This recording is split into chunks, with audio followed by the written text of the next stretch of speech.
សួស្តីបងប្អូនដែលបានទស្សនានៅវីដេអូនេះទាំងអស់គ្នាថ្ងៃនេះខ្ញុំធ្វើដំណើរទៅបោះតង់នៅតាមពោមួយកន្លែងដែលគេល្បីថាមានសក់វែងក៏ដូចជាមានពោះធំអីចឹងទៅហើយខ្ញុំក៏គ្មានគោលបំណងចង់ប៉ះពាល់ឬក៏ចង់បៀតបៀនអ្វីដែរគ្រាន់តែចង់មកបោះតង់សម្រាប់នៅទីទួលនេះមួយយប់ដោយសារតែទួលនេះគឺទេសភាពស្អាតមែនទែនដូចបងប្អូនបានឃើញអីគឺស្មៅដោះតិចតិចទៅខៀវល្ងឹតហើយខ្យល់អាកាសគឺល្អអញ្ចឹងខ្ញុំគ្មានគោលបំណងអ្វីទេហើយដោយសារតែព្រឹកមិញហ្នឹងភ្លៀងមួយមេធំខ្ញុំអាចបានចេញទៅរកពោះទេមានតែមកធ្វើវីដេអូបោះតង់ដើម្បីឲ្យបងប្អូនទស្សនាណាមួយខ្ញុំចង់ដឹងថាពេលដែលខ្ញុំបដូរ content ពីការរុករកពោះរុករកត្រីមួយរយៈសិនសូមមកធ្វើវីដេអូបែបបោះតង់តើមានបងប្អូនទស្សនាអត់ទី1គឺដែលខ្ញុំចង់ធ្វើ test fan ខ្ញុំមកពីដោយសារឥឡូវភ្លៀងពេកអញ្ចឹងហើយយើងក៏ពិបាករកពោះដែរយើងមានតែធ្វើវីដេអូបោះតង់បដាទៅបន្តិចទៀតហ្នឹងដល់រដូវខែដាក់បកាយហើយគាត់តែចង់ដឹងថាពេលដែលខ្ញុំធ្វើវីដេអូបែបនេះបងប្អូនដែលតែងតែស្រឡាញ់ចូលចិត្តរូបខ្ញុំបាទពុធី TV នៅតែគ្រប់ត្រូលខ្ញុំដែរឬទេបើសិនជាបងប្អូននៅតែស្រឡាញ់ចូលចិត្តរូបខ្ញុំបាទពុធី TV កុំភ្លេច share វីដេអូនេះម្នាក់មួយហើយកុំភ្លេច follow page ខ្ញុំបាទឈ្មោះពុធី TV ផងដើម្បីឲ្យគ្រប់ 200k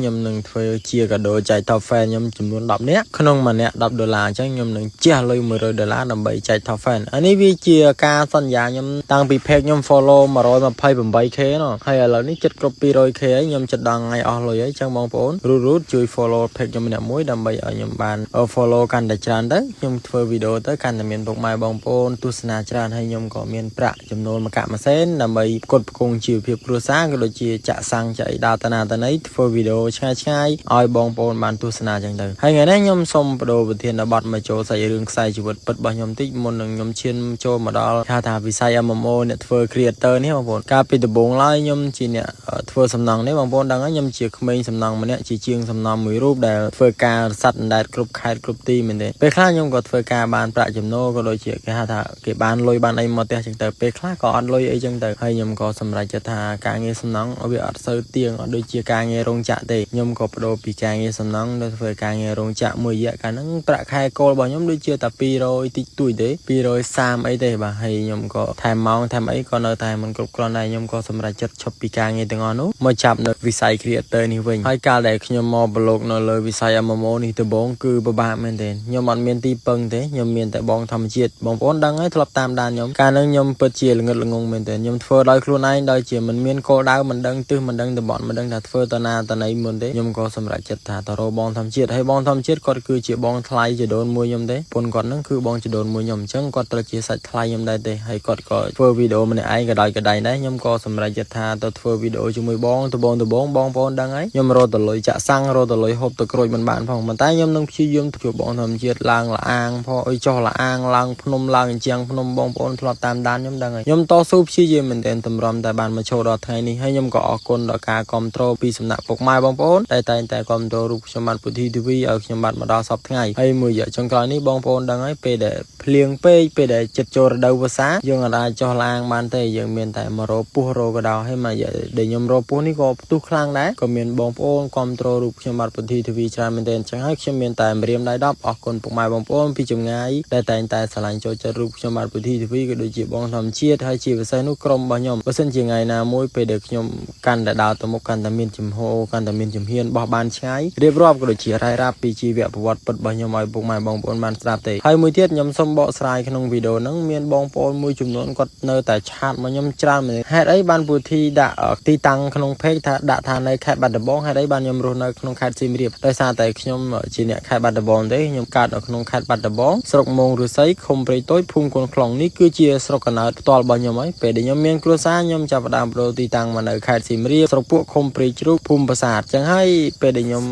បដូរទីតាំងមកនៅនេះអញ្ចឹងបានតាក់ញៀនបានខ្ញុំនៅនោះអញ្ចឹងបងប្អូនអធិស្ឋានត្រង់ចំណុចហ្នឹងខ្ញុំក៏ចង់បកស្រាយយូរហើយតោះឥឡូវខ្ញុំសូមងាកមកចូលសាច់រឿងយើងវិញតិចពេលដែលខ្ញុំធ្វើដំណើរមកដល់ឯទីទួលនេះហើយខ្ញុំក៏ចាប់ផ្ដើមរៀបតង់រៀបអីរួចខ្ញុំជាមួយនឹងបងធម្មជាតិក៏ដូចជានាំគ្នាច្រៀងលេងឬក៏អង្គុយស្ដាប់ភ្លេងលេងតិចទៅព្រោះអីថ្ងៃនៅរឿងខ្ពស់ដែរលបាក់ជិតម៉ោង4ទេហើយអូនភ័ក្រគាត់ក៏ចាប់ផ្ដើមបុកខ្ទឹមបុកអីដើម្បីប្រឡាក់ជាមួយនឹងសាច់ឲ្យឈ្ងុយបន្តិចទៅថ្ងៃនេះខ្ញុំអត់មានអីក្រៅពីយកមកពីផ្ទះទេដោយសារតែភ្លៀងខ្ញុំអត់បានរកអីទេចឹងហើយសូមទិញសាច់យកមកពីផ្ទះដើម្បីអាំងហូបជុំគ្នាជាមួយនឹងបងធម្មជាតិក៏ដូចជាបងដំណើរជីវិតហើយនឹងអូនភ័ក្រដែលជាកាមេរ៉ាមែនរបស់ខ្ញុំហើយវីដេអូនេះខ្ញុំផ្ញើជូនពុកម៉ែបងប្អូនជាពិសេសគាត់នៅធ្វើការនៅខេត្តឆ្ងាយមិនថាក្រុងនានាក្រុងប៉ោយប៉ែតក្រុងបាវិតក្រុងភ្នំពេញឬក៏ខេត្តណាខេត្តណីទេតែគាត់ធ្វើការងារសំណង់ដូចជាការងាររោងចក្រការងារអនឡាញការងារសន្តិសុខការងារអ្វីក៏ដោយឲ្យតែគាត់ធ្វើការងារហត់ហើយបើសិនជាគាត់បានឃើញនៅវីដេអូ នេះគាត់បានឃើញនៅទេសភាពស្រុកស្រែស្រស់ស្អាតបែបនេះខ្ញុំជឿជាក់ថាគាត់ប្រកាសជាសប្បាយចិត្តអញ្ចឹងក៏ជូនពរឲ្យពុកម៉ែបងប្អូនដែលបានទស្សនានៅវីដេអូនេះរីករាយជាមួយខ្ញុំបាទទាំងអស់គ្នាថ្ងៃនេះពួកខ្ញុំពិតជាមានអារម្មណ៍រីករាយមែនទែនដោយសារតែមេឃក្រោយពីភ្លៀងហើយតែងតែស្រឡះដូចពាក្យដែលអ្នកម្ដាយខ្ញុំប្រាប់ថាពេលដែលកូនជួបទុកថ្ងៃនេះថ្ងៃក្រោយមិនប្រកាសថាកូនជួបទុកទេហើយមានពាក្យចាស់មួយឃ្លាទៀតដែលថាក្រោយពីមេឃភ្លៀងហើយតែងតែស្រឡះមែនហើយពិតមែនហើយកាលដែលខ្ញុំជួបនៅឧបសគ្គដំបូងបងប្អូនហ្នឹងហើយដាច់បាយដាច់ទឹកដើរធ្វើវីដេអូទិញណាត់ទិញណែងគេសាយគេចអកគេយំគេដៀលគេថា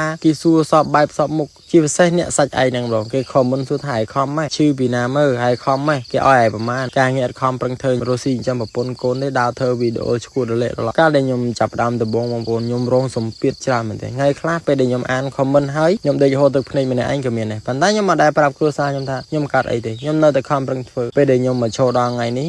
មិនជោគជ័យទេក៏ប៉ុន្តែអាចប្រសើរឡើងជាងមុនបានដល់ 50% មានន័យថាឥឡូវនេះខ្ញុំចាប់ផ្ដើមមានពុកម៉ែបងប្អូនកំពុងតែគាំទ្រកំពុងតែស្រឡាញ់ចូលចិត្តកំពុងតាមដានរូបខ្ញុំបាទពុធី TV ហើយចឹងហើយអ្នកចិត្តខាងក៏ដូចជាពិសេសអ្នកដែលធ្លាប់ទៅខ្ញុំពីមុនមកហ្នឹងចាប់ផ្ដើមចូលមក comment លើកទឹកចិត្តខ្ញុំវិញបដាកាលពីមុនគឺពិបាកទឹកចិត្តខ្ញុំសាហាវហើយខ្ញុំមកដែរប្រាប់គ្រួសារខ្ញុំថាខ្ញុំកាត់អីទេគ្រួសារខ្ញុំគាត់អត់ដឹងទេថារឿងរ៉ាវពីដំបូងមកមិនដោយសារតែគាត់មិនមែនជាអ្នកធ្វើវីដេអូគាត់សឹងតែមិនចេះលេងទូរស័ព្ទផងចឹងហើយខ្ញុំ